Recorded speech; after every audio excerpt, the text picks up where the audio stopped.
The Silvera mansion was no longer a home, but a battlefield. Marco Silvera, a 45-year-old businessman, yelled at the nanny, who trembled as she packed her things. "I pay you 3,000 raise a month, and you can't even make two babies stop crying? What kind of professional are you?" Fernandez 12th nanny in just 3 months felt her hands shaking. "Mr. Marcos, I've never seen anything like this. It's as if they're possessed." Marcos laughed bitterly. "Possessed? They're 8 months old. They're normal babies. Normal babies don't cry 8 hours straight. Normal babies look at their parents, not the ceiling like they're seeing something that isn't there." Her voice echoed before dropping to a whisper. "And normal babies have parents who hold them." The words cut Marcos like a blade. His face flushed with anger. "How dare you question the way I raise my children? I work 16 hours a day to give them everything they need. Everything except love," Fernanda muttered. The door slammed, and Marcos was left alone with the familiar screams of his twins, Pedro and Paolo. It was 2 in the afternoon, and they had already been crying for 4 hours. Exhausted, Marcos climbed the stairs and stopped at the nursery door. Through the crack, he could see the solid wooden cribs rocking. "Carmen!" he shouted. The 60-year-old housekeeper came running. "Yes, sir. I need another nanny today. Call every agency you know." Carmen lowered her eyes, hesitant. "Sir, I've tried. No agency wants to send anyone here anymore. They say your nannies always come back traumatized.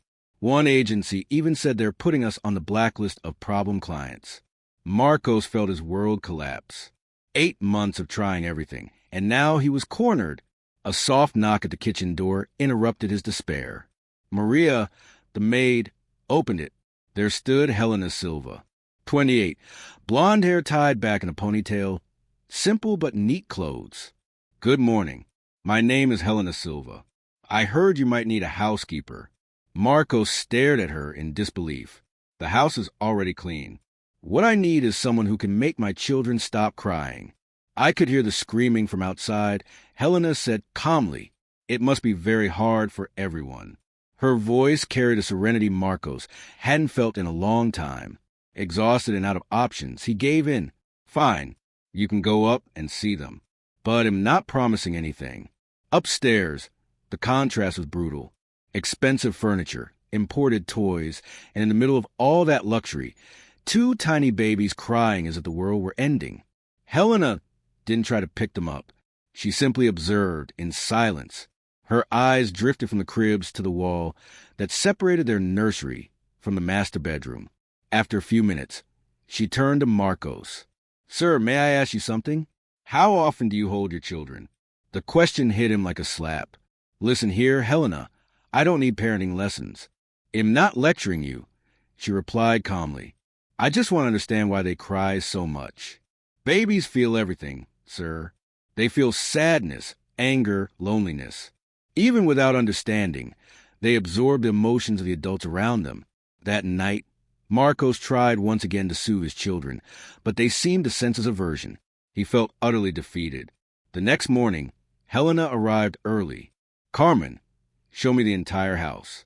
"I want to see every room," she asked, ignoring the cries echoing upstairs.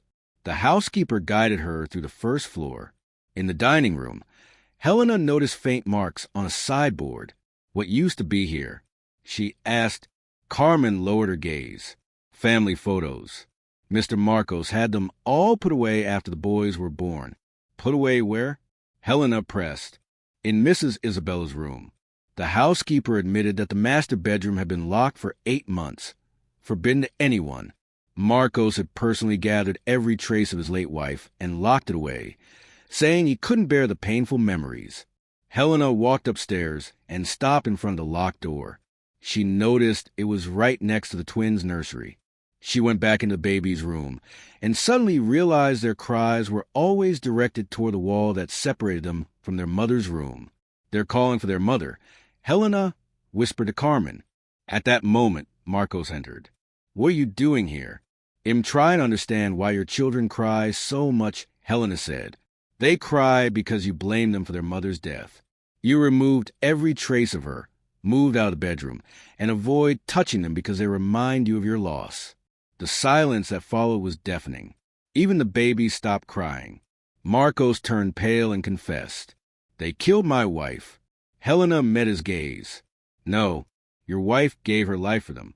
And I believe if she had to choose again, she'd make the same choice." Marcus' voice cracked as he revealed the truth. "I convinced her to have children. She was afraid, but I insisted." He admitted the cruel words he had said to her before the delivery, the bargains he made with God, and the promises he had failed to keep.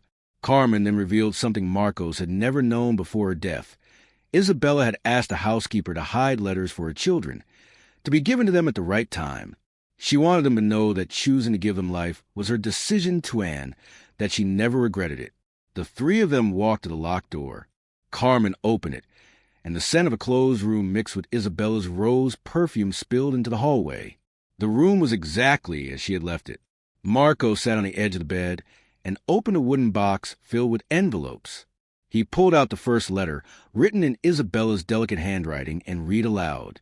"My loves, Pedro and Paolo, if you are hearing this letter, know that my pregnancy was the happiest time of my life. Take care of each other, be friends, and take care of your father too. He will need your love more than anyone." Tears streamed down Marcus' face. As he read, the baby's cries softened, then stopped completely. Peace filled the room. He approached Pedro's crib with the letter still in his hand and lifted him into his arms. The baby, feeling his father's touch, stopped crying and stared at him with curious eyes. Paolo, in the other crib, fell silent too. That moment-off silence of love was healing for Marcos.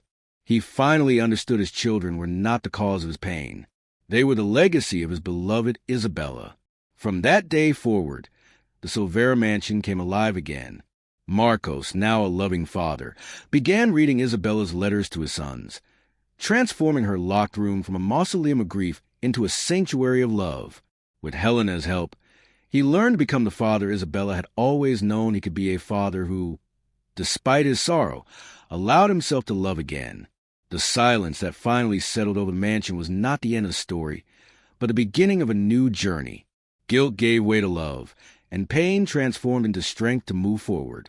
The story of Marcos, Isabella, and Helena teaches us that healing often comes from facing the truth and from allowing ourselves to feel, to forgive, and to love. Has this story made you think? What burdens are you carrying that might not be yours? Who in your life might be waiting for a touch of love and forgiveness to finally be free? What will you do today to turn your pain into a new beginning? Just like Marcos, you too can find the peace and joy you've been searching for. Don't run from your emotions, face them. Allow yourself to heal, and start living the life you truly deserve.